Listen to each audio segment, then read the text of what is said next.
Assalamualaikum warahmatullahi wabarakatuh. Alhamdulillah, syukur kita kepada Allah Subhanahu wa taala. Kita dapat bertemu kembali dalam program Siri Al-Quran Sahabatku. Salawat dan salam ke atas junjungan besar Nabi Muhammad sallallahu alaihi wasallam. Dan insya-Allah hari ini tuan-tuan yang dikasihi oleh Allah, kita akan sambung kembali mengenai tajuk yang telah kita bincang pada minggu yang lalu berkenaan martabat dan cara mengambil bacaan Al-Quran. Dan insya-Allah untuk hari ini siri yang kedua, kita akan melihat bagaimana para ulama mengatakan ada dua kaedah ataupun dua cara untuk kita mengambil bacaan daripada seseorang guru. Yang pertama sekali tuan-tuan yang dikasihi oleh Allah Subhanahu wa taala, pelajar mendengar bacaan daripada gurunya. Pertama ialah pelajar mendengar bacaan daripada gurunya, dan inilah cara yang diamalkan oleh golongan mutaqaddimin. Dan yang kedua, cara yang kedua kata ulama, guru mendengar bacaan daripada pelajar serta membetulkan akan kesalahan-kesalahan dalam bacaan pelajar tersebut. Dan inilah cara yang diamalkan oleh golongan mutaakhirin. Jadi di sini tuan-tuan dikasihi oleh Allah, ada dua kaedah. Yang pertama sekali, pelajar dengar bacaan daripada gurunya. Dan yang kedua, guru mendengar bacaan pelajar lalu membetulkan kesalahan-kesalahan yang berlaku ketika mana dalam bacaan oleh pelajar tersebut.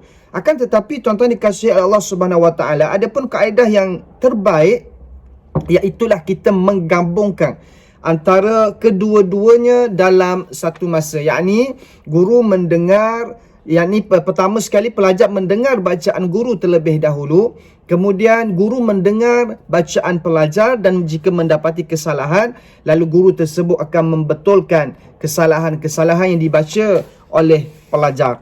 Dan kemudian tuan-tuan dikasihi Allah Subhanahu wa taala, perlu kita ambil perhatian yang mana kita mesti belajar Al-Quran dengan bertalaki. Yakni kita mesti membaca di hadapan guru, mesti menghadap guru, mesti mendengar bacaan guru, dan mesti memperdengarkan bacaan kita di hadapan guru ini. Itulah dipanggil kaedah talaki, yang mana inilah kaedah yang dibaca oleh Nabi SAW di hadapan malaikat Jibril ketika mana turunnya wahyu. Dan ketika mana juga Nabi SAW membaca di setiap bulan Ramadan di hadapan malaikat Jibril akan Al-Quran ini. Itulah dipanggil kaedah talaki. Dan kita mesti belajar Al-Quran dengan bertalaki kepada seorang guru yang mahir, yakni yang ahli dalam bidang Al-Quran.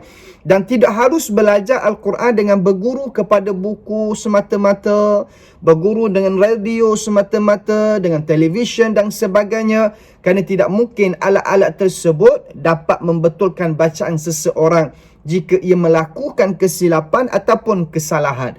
Contohnya tuan-tuan dikasihi oleh Allah, dalam keadaan kita hanya mendengar di YouTube tanpa kita berhadapan dengan guru yang mahir ataupun dalam bidang ahli Al-Quran ini, ahli Al-Quran, bidang Al-Quran, yang mana kita mendengar secara di alam maya, mendengar hanya di media sosial, di YouTube contohnya bacaan-bacaan qari. Mungkin kita dapat mendengar bacaan tersebut, tapi belum tentu bacaan kita sama seperti mana bacaan syekh ataupun qari yang kita dengar dalam YouTube tersebut. Maka hendaklah kita mencari guru untuk mentashihkan bacaan kita, tuan-tuan yang dikasihi oleh Allah Subhanahu wa taala. Kenapa?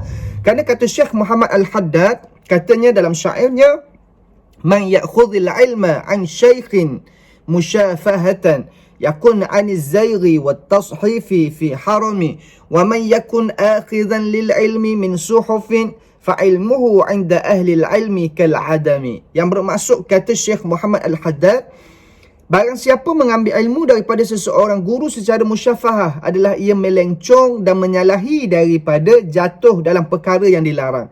Dan barang siapa yang mengambil ilmu daripada suhuf, yakni buku ataupun lembaran, maka ilmunya di sisi para ilmuwan seperti tidak ada. Maka penting kepada kita, tuan-tuan dikasihi oleh Allah Subhanahu wa taala, untuk mempelajari ilmu Al-Quran, mesti kita bertalaki di hadapan guru ataupun di hadapan syekh ataupun sesiapa yang mahir dalam bidang Al-Quran ini, supaya dapat membetulkan kesalahan-kesalahan yang berlaku dalam bacaan kita.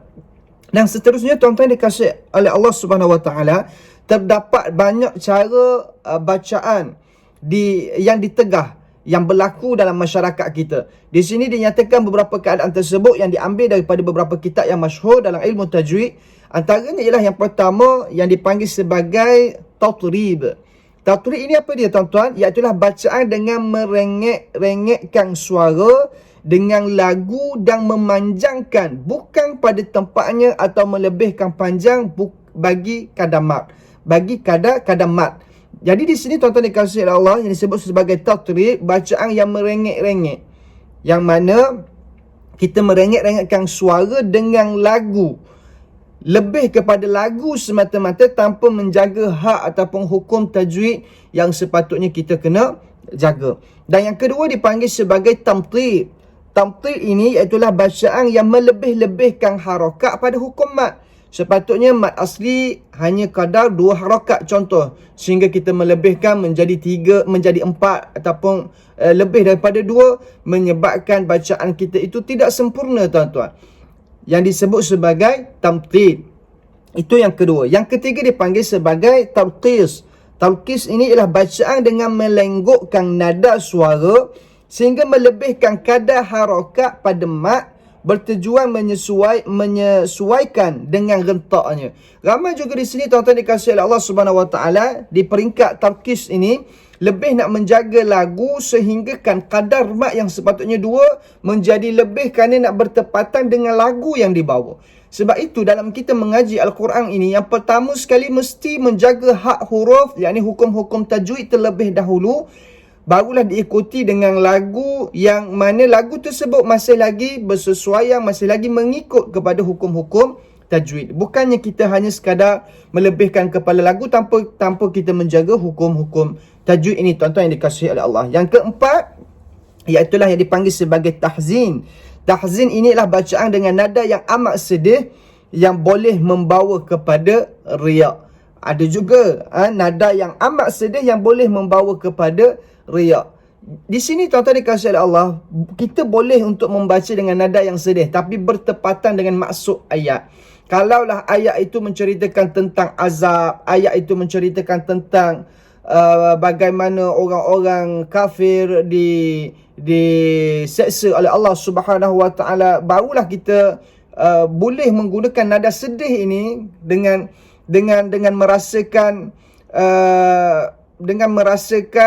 ketakutan kepada Allah Subhanahu Wa Taala di hari akhirat esok kerana berada dalam neraka Allah Subhanahu Wa Taala, kita boleh.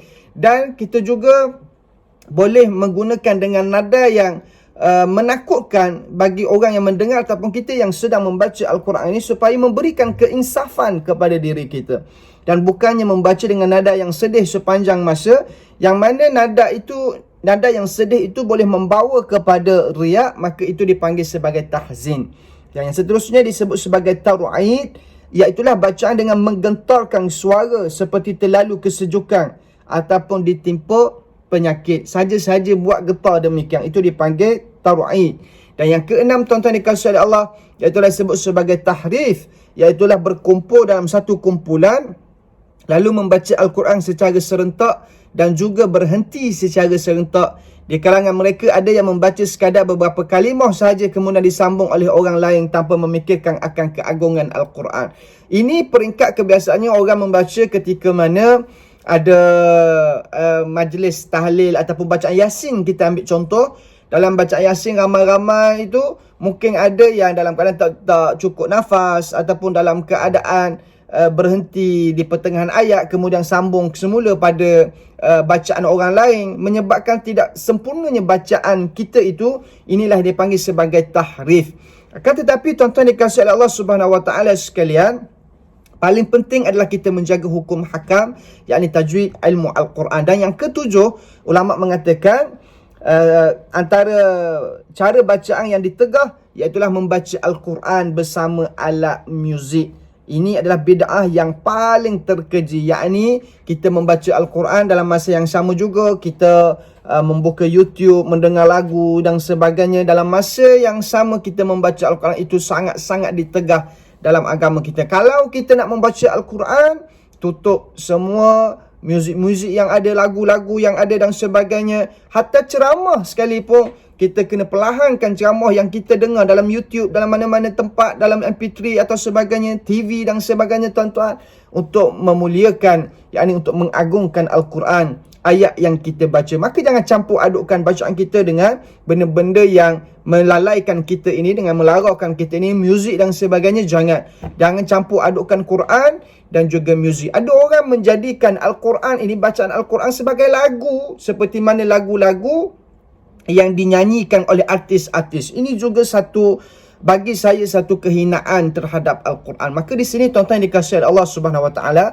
yang penting adalah bertalaki. Cara untuk kita mengambil bacaan Al-Quran adalah bertalaki di hadapan guru, baca di hadapan guru, kerana kita boleh mendapati kesalahan yang kita baca itu, kita dapat betulkan kat mana kesalahan itu, yang mana kita dapat menjaga kemuliaan kesucian Al-Quran seperti mana yang diturunkan kepada Nabi SAW kepada kita semua sehingga ke hari ini, tuan-tuan dikasihi oleh Allah Subhanahu Wa Taala. Yang penting juga tuan-tuan, jangan malu untuk mencari guru walaupun kita sudah berusia sekalipun, kerana membaca Al-Quran ini tidak hanya untuk orang muda saja dan tidak hanya untuk orang pandai saja. Maka semua orang kena baca Al-Quran. Jadi untuk baca Al-Quran mesti menjaga hak-haknya. Kalau kita tak pandai, kita rasa kita tidak ada kemampuan, maka pergilah belajar. Yang penting jangan malu tuan-tuan, kerana Quran inilah yang akan memberikan syafaat kepada kita di hari akhirat nanti, insya-Allah. Mudah-mudahan kita bertemu lagi untuk siri akan datang. Terima kasih kepada tuan-tuan muslimin muslimat, para pendengar yang setia dengan program ini. Moga manfaat untuk kita semua, insya-Allah. Moga kita tergolong dalam kalangan ahlullah, yakni ahlul Quran, insya-Allah. Wallahu taala alam. Assalamualaikum warahmatullahi wabarakatuh.